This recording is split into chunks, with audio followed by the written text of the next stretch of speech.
Now, I know I said I was going to upload today, but I forgot episode 25 of my podcast, Who the Wire, dropped today. Episode 25. Tomorrow's the 25th day of December, which is, you know, probably one of the best days of the year if we're being honest with each other. Now, I know a lot of people are traveling. This is the best thing to listen to while you're traveling. You got an hour and 20 minutes of straight basketball talk. And it is amazing. So, if you have not got your cousins, your nieces, your nephews, your mom, your dad, something for Christmas, throw them the link to Through the Wire. It's the best thing you could get somebody for the holidays. But in today's little clip, we're going to be talking about the Toronto Raptors. They've been playing really well, so we discussed that. Throughout the show, we talk about the LeVar Ball League that may be starting up soon. We basically an hour and 20 minutes of straight basketball talk. So if you subscribe to this channel, I know you like basketball, so you're going to like Through the Wire, all right? Links are in the description to listen to the full episode. Put somebody on. If you put somebody on to the show, tweet me, and you may get a follow. Real life. Did y'all vote for y'all All-Stars? I haven't. I haven't either. I'll eventually All-Star vote. voting already? Yep. This week they did. Every day you could do it for a chance to win.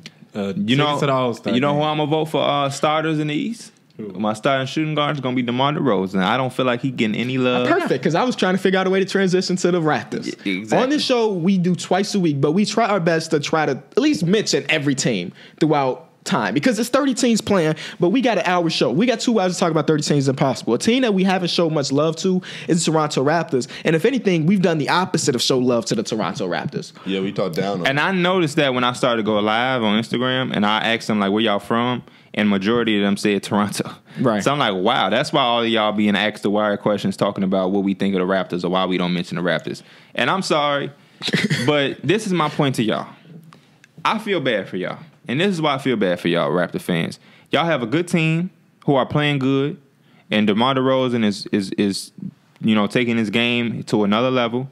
We were just talking about before the show aired and started recording that they changed the offense around, a lot more ball movement, which is probably the key to success for them.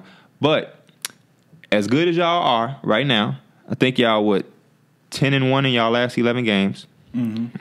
Y'all are not going to the finals. There is no way in hell y'all will touch the floor of the finals. And that's just unfortunate. I'm going to bring this up, though. They were 9-1 in their last 10, but the people they played, they supposed to be Hornets, Kings, Nets, Play the Suns. Kings twice.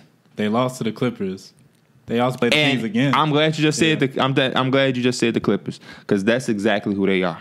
They are the Clippers from a couple years ago. Remember when the Clippers would start off super good? They was top of the conference. Yes, and that's exactly what the Raptors are doing, but you knew the Clippers wasn't going to the finals. I think this is their best chance right here this year. And if it doesn't work, scrap.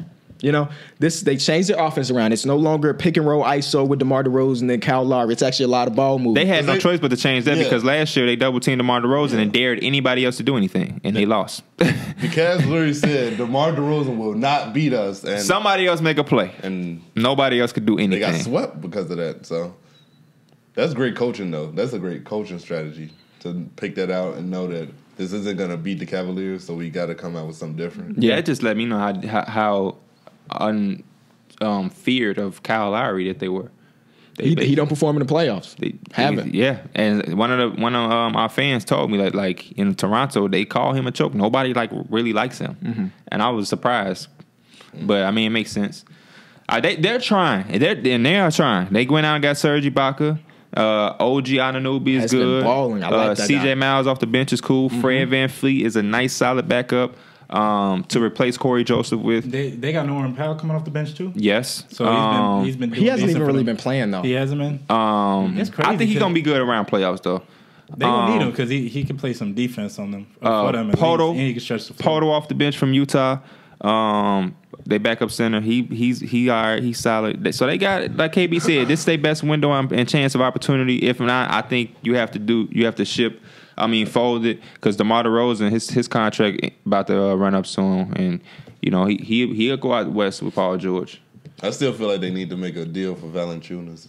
He's the biggest hole in the team. He can't play in the fourth quarter. They need to go get Vucevic, man. But I don't think the Magic gonna want him. He's no better. That's not an upgrade. I would get him defensively. That's not an upgrade. The reason Valanciunas doesn't play in the fourth because he can't defend anything.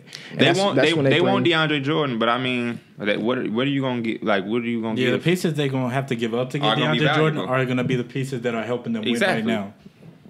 Just like the Thunder. They got Melo, but they need McDermott and Cantor. Exactly. I just think if they want to, they gotta buy in somewhere. They gotta sell Valanciunas for somebody that can actually help them play on the floor. Jakob has been playing pretty well as the backup. He can even be a starter for them. John Henson. I would go get John Henson. John Henson is an overrated defender to me, man. I would go get him. Is it because of blocks? His block numbers look good, but when you watch him play, he just looks like he don't know what he's doing. It's just like he's long enough to contest shots, so that's why he gets blocks.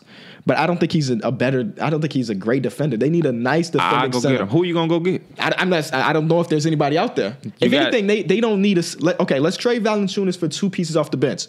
Serge can play center down the stretch. That's what they've been doing, really. Mm-hmm. They'll have Serge, and then do they have DeLon Wright in their clutch time lineup? Nonetheless, Serge is their center in the crunch time anyway.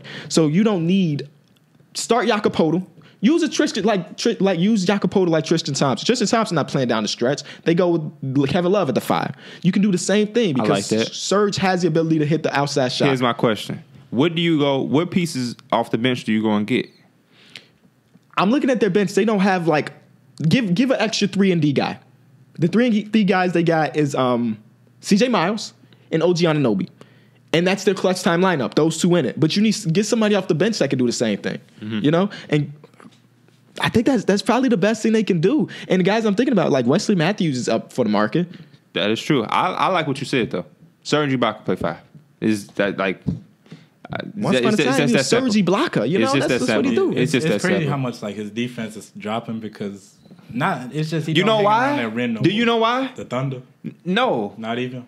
Tell me what. The Magic. They are the Cleveland Browns of the NBA. That's how bad it's not even how bad, but how irrelevant him playing Orlando was. I forgot he played in Orlando. He went from averaging almost 4 blocks a game to just 1.3 this year. That's crazy. That's a crazy drop. The Magic are career killers, man. The Magic are career killers. Serge Ibaka, yeah, that was his nickname. We don't hear Ibaka He was big anymore. for them. He was big for the Thunder. Yeah. He was the X factor. Championship run, but nonetheless, lost it all. I think that this is their best chance to win it all. They got to make. They're like 1 piece away, like a lot of people. They've been 1 piece away for like 5 years. I swear. They've been 1 piece away since Garnett and Paul Pierce were with the Brooklyn Nets. If they do hit the reset button, I think you got OG Anunoby, who I think he's gonna be really good. Is he ever gonna make an All-Star game? Maybe not. But he's going to be a solid starter for some team in the league. Yeah. He's going to be a solid starter for years to come, and I like that. It's crazy that he fell all the way to 23 just because of that injury. Everybody knew he was good, but they were afraid of that when he tore his ACL. Y'all better or something. stop doing that, man. Y'all better stop doing that. But then again, things happen like the Greg Oden thing where we knew he was injured. Let's get him anyway. But see, he the number 1 pick. I might not take that chance with my number 1 pick, but I mean, a team in the teens, the Detroit Pistons could have took OG because I mean. Luke Kennard, what is he doing really? I mean, come on, let's be honest. He had the Duke title on his name. Duke players don't perform in the NBA at all. I'm sorry, I gotta say that. Besides the last 5 years, they really don't.